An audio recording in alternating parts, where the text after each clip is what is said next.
He's worked with Joe Burrow and Josh Allen and Sam Darnold. He's a quarterback coach. It's called the Quarterback Summit, a program that helps quarterbacks reach their potential. Jordan Palmer, every time we bring you on, I get so much feedback from people around the NFL. They love these segments. Let's start with Lamar. My argument is, when you're so great at one thing, I can live. Dennis Rodman was such a great rebounder, I could deal with your offense. But Lamar Jackson concerns you a little on the throwing.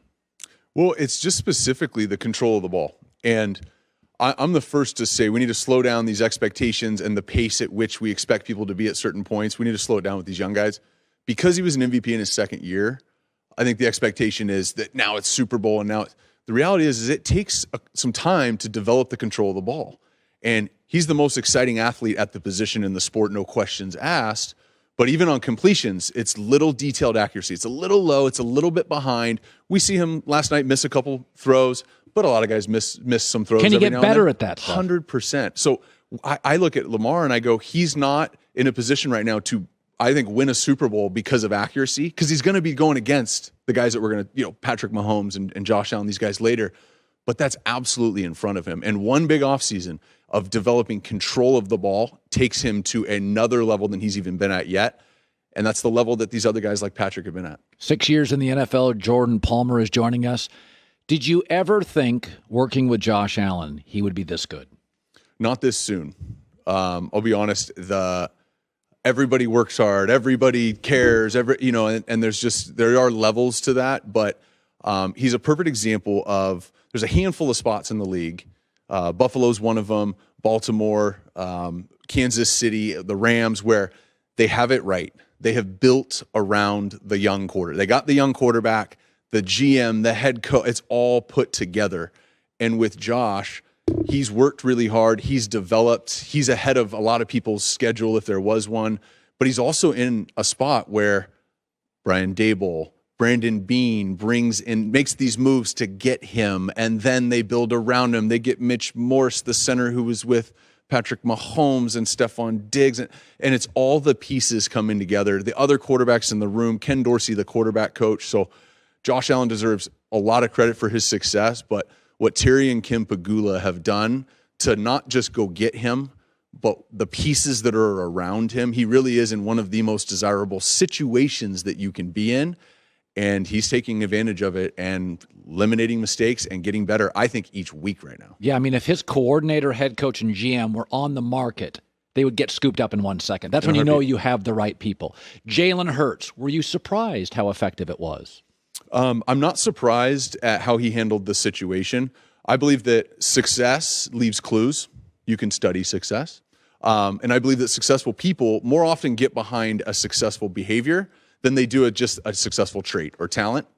And with Jalen Hurts, you got to go, like in high school, he just kind of won. And then when he went to Bama, and at a time before Tua was there, they weren't getting the number one recruit in the country at quarterback. No, they were kind of getting guys that didn't even get looked at by NFL Greg teams. McElroy, you know what I mean? Like, right. These guys had a lot of success there. And so Jalen, but he just he ran the ball efficiently.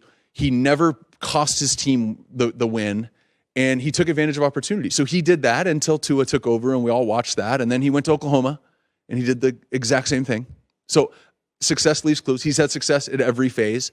So him getting in a situation where a team's in a little bit of turmoil, they're playing against another good team, he's got weapons around him.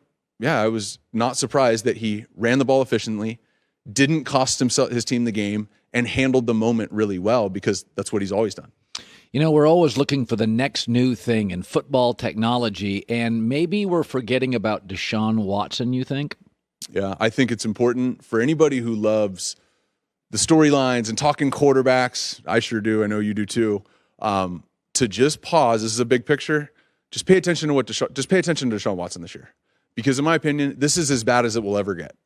This is the worst situation, of course, he's ever been in, but he ever will be in again, because he's the type of leader and champion and the aura that in high school he won championships in basketball and football.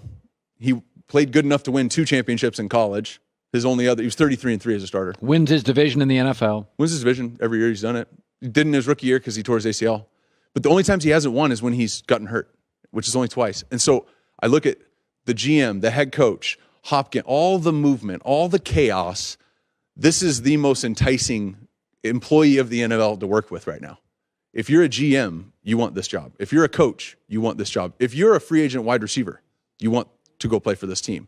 So this right now, and him playing at the level he's playing at with what's around him, this is as bad a situation as he's going to be in. So if you're a fan of quarterbacks, watch how he continues to handle this through the season and then what he does very quickly in Houston, because they're going to start putting some pieces together, and he knows how to be a champion. He is one. He's going to build a championship there at some point. Baker Mayfield sees me as his arch nemesis. What do you make of where he's at?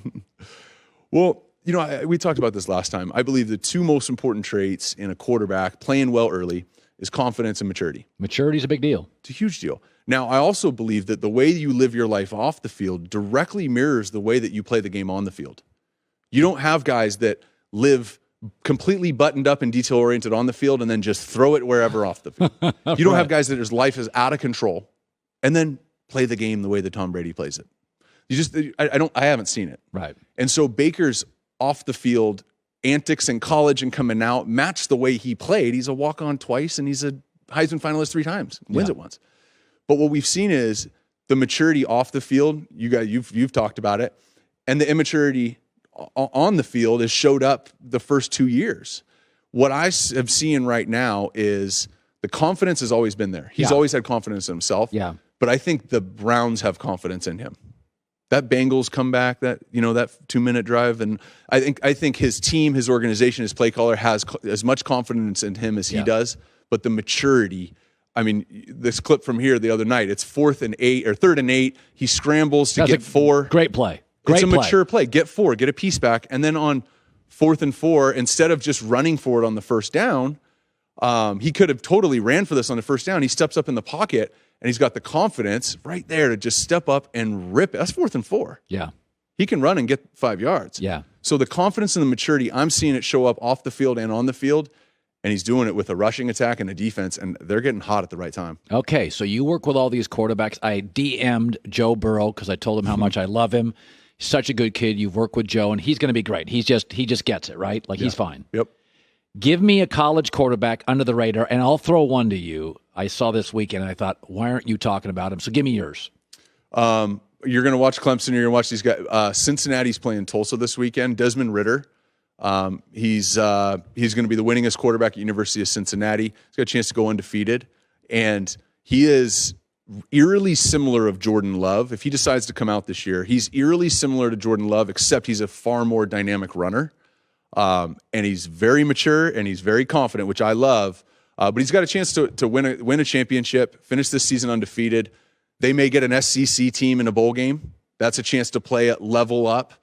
Senior Bowl after that, if he gets that invite. Now, all of a sudden, you got a guy where that's how you finish your college career. A champion, undefeated, putting together games like that. And I see a lot of things in his game that all of them translate to the NFL. He's a guy that not many people are talking about that should be. Jordan Palmer, 30 seconds left.